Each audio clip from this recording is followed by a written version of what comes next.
Alright, this intro isn't going to be quite the same as my regular ones because I need to call out somebody from the comments. I don't do this very often. Actually, no, I do, but that's on Discord, and that's another story for a few minutes from now. So, I'm looking at a comment here that was placed on the video where I said that people were complaining about my face being on camera. This one comes from a user called Curb Kid Clothing on YouTube, and it says, "It's not his face, it's the super annoying, wonderful day-to-day line."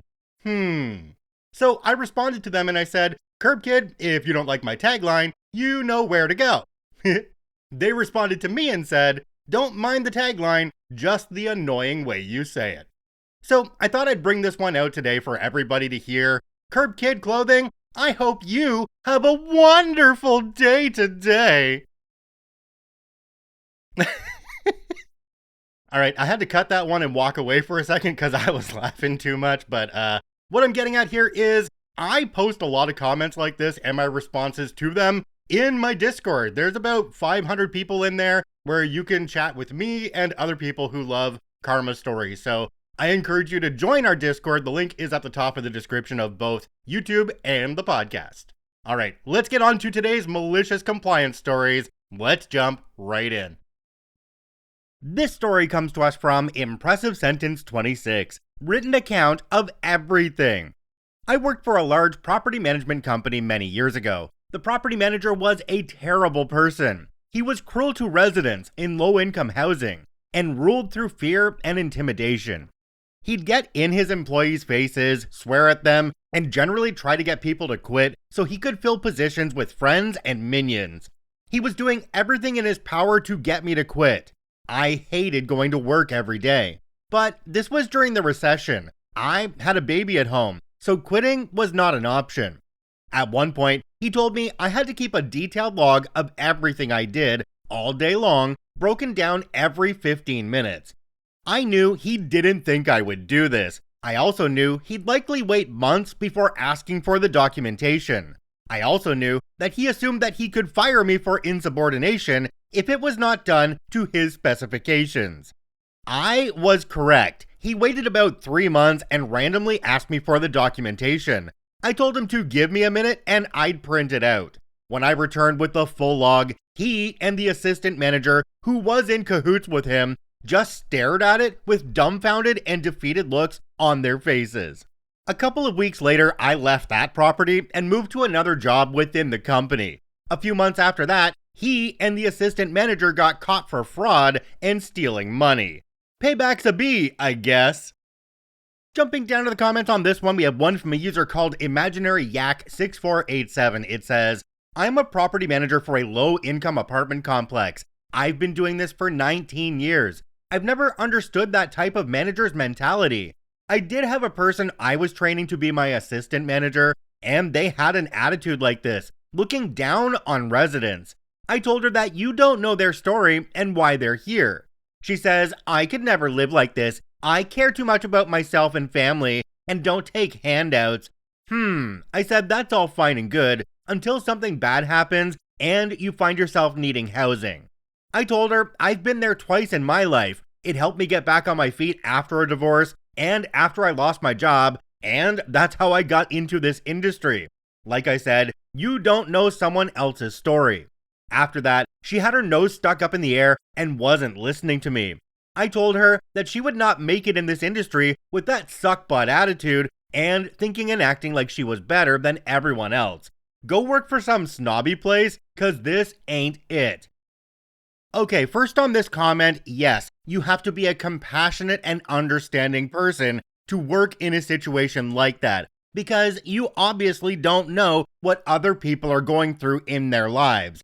This person that the commenter was training definitely didn't belong in that situation. They should have tried out for maybe like a concierge job at a high-income condo building or something. But then the residents in the building would look down on them for just being a lowly concierge, and I don't think their personality would be able to handle that. Back to OP's story, wow, good on you for keeping documentation that whole time. It must have taken many hours every week to completely record everything you did for every 15 minutes that you were on shift. Wow, I wouldn't have that kind of dedication, and I probably would have gotten fired after those 3 months when they asked to see it. This story comes to us from Alice Wilson. Stick to the script. So I did. Word for word. I, 18 female, worked at a call center for about 3 months, mostly helping people reset passwords and answer basic questions. During training, they told us to sound natural and conversational. Cool. I did that and got great feedback from callers. Then we got a new supervisor who flipped if we didn't read the script exactly as written. She said, if you deviate even slightly, you'll be written up. Okay. Next call, a guy says, hey, my account's locked. Can you help me real quick? I respond in robot mode. Hello, thank you for calling. My name is OP, and I hope you're having a wonderful day. How may I assist you with your technical concern today? He paused and said, are you serious? I kept going exactly word for word, even the weird fake empathy lines like, I completely understand how frustrating this unique situation must feel.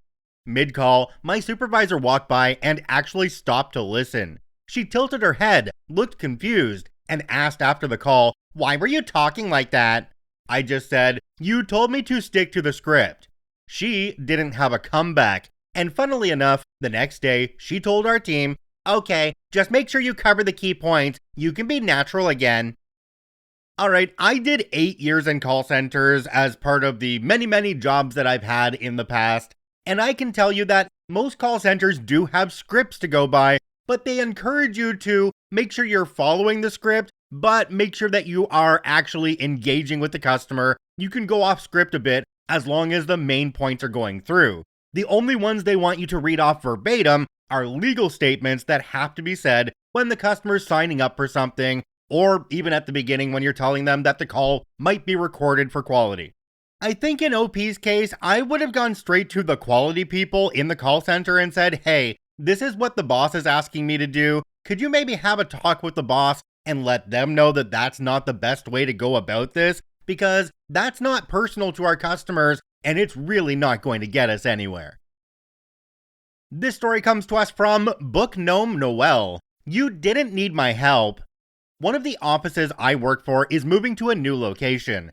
I started at this location, worked at it for 4 years, until I was transferred to a closer office. Since they're officially moving next week, they have been packing things up through the week to carry 5 miles away over to their new office, and I have repeatedly offered to help. Yesterday, I made suggestions about helping, offering my truck to carry things, go grab boxes, etc. Every time, I was turned down, and the supervisor finally said, look, we need you to sit there and deal with patients. We don't need your help with the packing. We have this.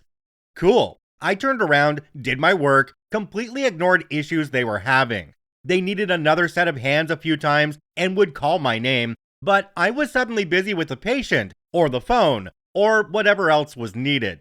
When they asked about packing some items in particular, I shrugged with no answer. Finally, the supervisor asked if I was going to help with anything. I answered, nope, I'm going to sit here and deal with patients like I was told. As you said, you don't need my help.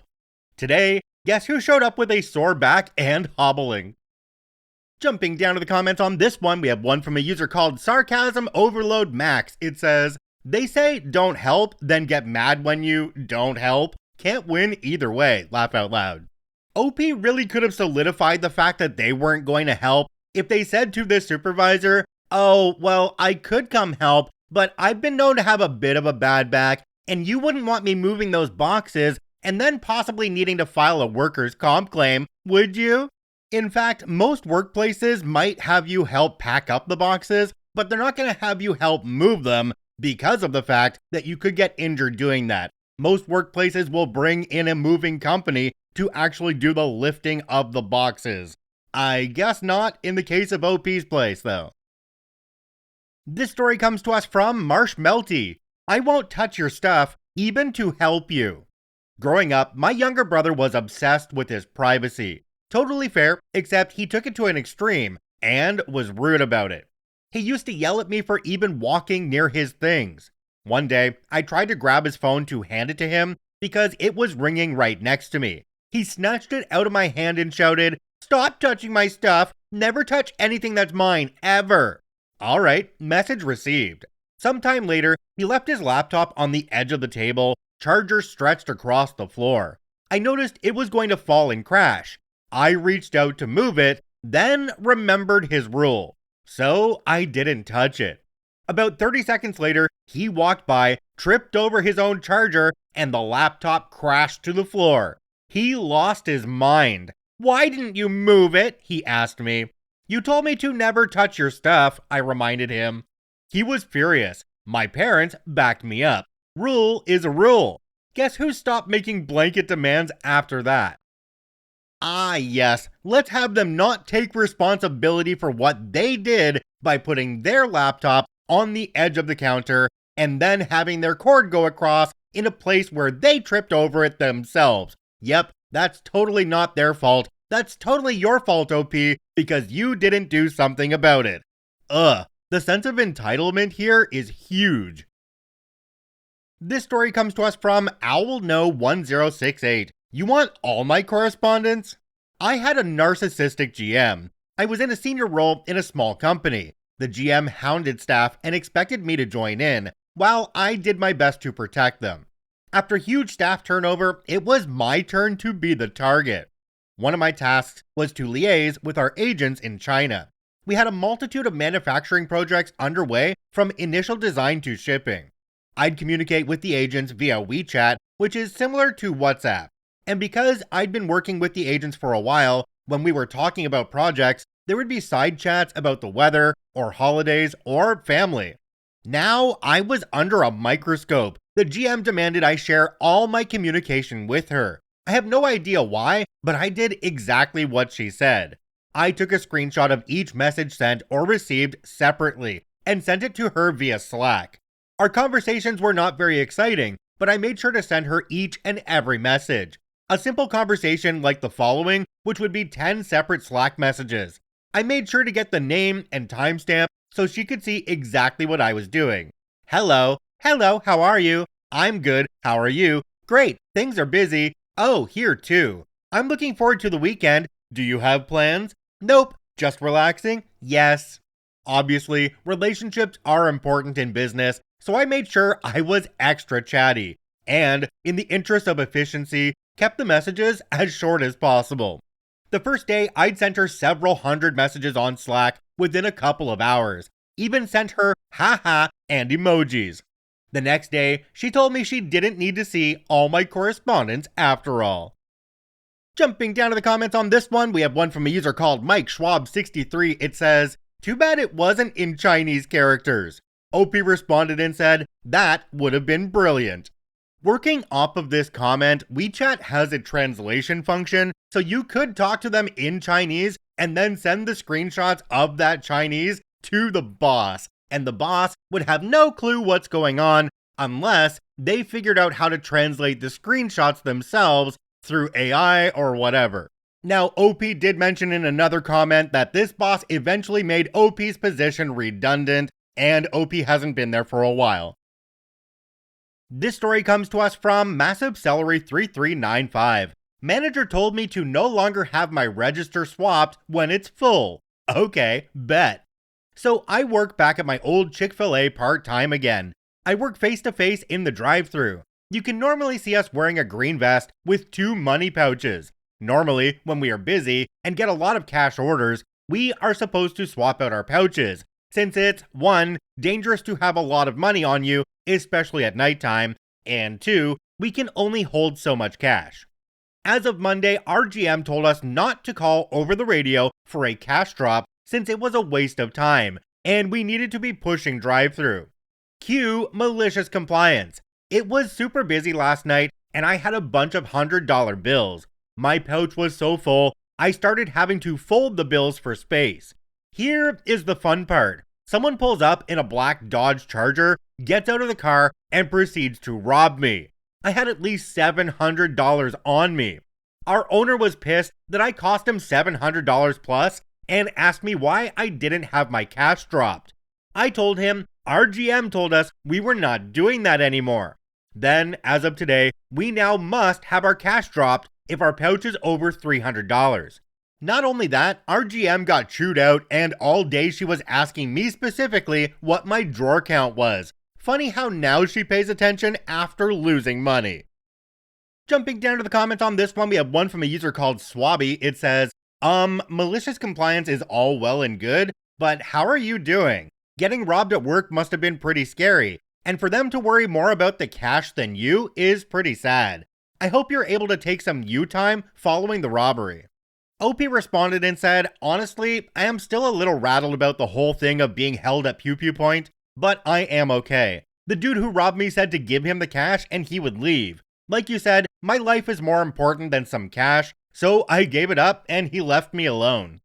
Absolutely the best thing you can do in a situation like the one that OP was in is give the robber exactly what they're asking for. Because the quicker you can do that, the quicker they will leave and you can call the police and get the situation dealt with. OP, I sincerely hope you have somebody to talk to about this, be it a therapist or a close friend or something, and I hope you can move on from it pretty easily. I want to relate this one to something in my life too though, because back when my wife and I had our convenience store, we ran a second store as a corporate manager, and at that time, that store got robbed in the middle of the night. Now, the guy that was working the till had more cash in the till than he was supposed to have. He had about $400 in there, and he was only allowed to have $100, so he wasn't doing his drops. Now, I've got to say, from watching the surveillance tapes of this robbery in progress, our guy behind the counter almost seemed like he was anticipating the guy coming in. He didn't put his hands up or anything. He just went immediately and took the cash out of the register, put it on the counter, and then took one step back. Everybody in that major convenience store's loss prevention department at corporate thought that this was a complete inside job, although we weren't able to prove it, unfortunately. This story comes to us from TwinMom2298. Yes, sir, you're the lawyer, sir. This happened many years ago, but I was just reminded of it last night by a former coworker. I got my degree in business with a paralegal minor. Worked as a paralegal for a few years before moving to a new city. Upon arriving in New City, I found that legal secretaries got paid overtime while paralegals didn't, and with very similar base salaries and similar work hours, at the end of the day, the legal secretaries made more money. So I took a job as a legal secretary. I worked directly for two attorneys. One, L, had a couple years experience, knew I had education and experience to be a paralegal, and utilized me as such. Other, B, was fresh out of law school and newly passed bar exam. He had a massive "I'm the lawyer" chip on his shoulder. One day, named partner, who was notorious for flying off the handle at mistakes, assigned B to prepare some legal documents. Instead of saying, hey, named partner needs documents on this file to handle this issue, and having me do them, he takes the time to actually dictate the documents. As I'm working on them, I realize he's made a logistical mistake. He drafted the document in a way that would result in it not being legally enforceable. I go to his office and explain, hey, I was working on this, and I noticed X, and that's not how that works. You need to have it do Y instead, or it won't be enforceable. He says, I know what I'm doing, and that's the way it needs to be done, so just do it as I dictated it. Yep, of course, absolutely. I went and did it his way. Reminded him when I handed it to him that we'd had a prior conversation and that I'd completed the document exactly as he'd wanted it. He happily nods and off he goes to named partner, giving him the finished work. Less than 30 minutes later, named partner is in B's office doorway throwing a hissy fit that the document was prepared that way. You can't do that. You literally made this document worthless. Blah, blah, blah. I sat out in my cube and hid behind a piece of paper while named partner told B to prepare the document exactly how I'd told him it needed to be prepared. I wish I could say that going forward B listened to me when I raised concerns, but he only lasted a year, and in that time never lost the "I'm the lawyer, you're not" attitude. Meanwhile, years after I left that job, joined corporate world and moved up in my career, I was still close with named partner, who actually referred my company business, and I attended his funeral when he passed a few years later. Jumping down to the comments on this one, we have one from a user called Affectionate Song 36. It says, I'm a 27-year career paralegal, and at my big law firm, legal secretaries get a 7.5-hour workday instead of my 8-hour day. So they incur overtime pay sooner than I do, and get a full hour lunch instead of my half hour. So nothing's really changed much there, and they wonder why paralegals are so crabby. So what I got out of this story was that the new lawyer wasn't willing to change his ways and pull his own head out of his ass and listen to OP. And they didn't last any more than a year. Does that surprise anybody else here? Alright, I think we'll end this one here. Make sure to check out our Discord, as I mentioned at the beginning of this episode, where you can talk with me and a whole bunch of other Karma Stories fans. We've had this Discord up and running for 5 years, 6 years now, something like that. It's a wonderful place with wonderful people, and I look forward to seeing some of you there. Alright, well, I thank you for watching and listening. I hope you all, and especially Curb Kid Clothing, have a wonderful day today. And we'll see you in the next one.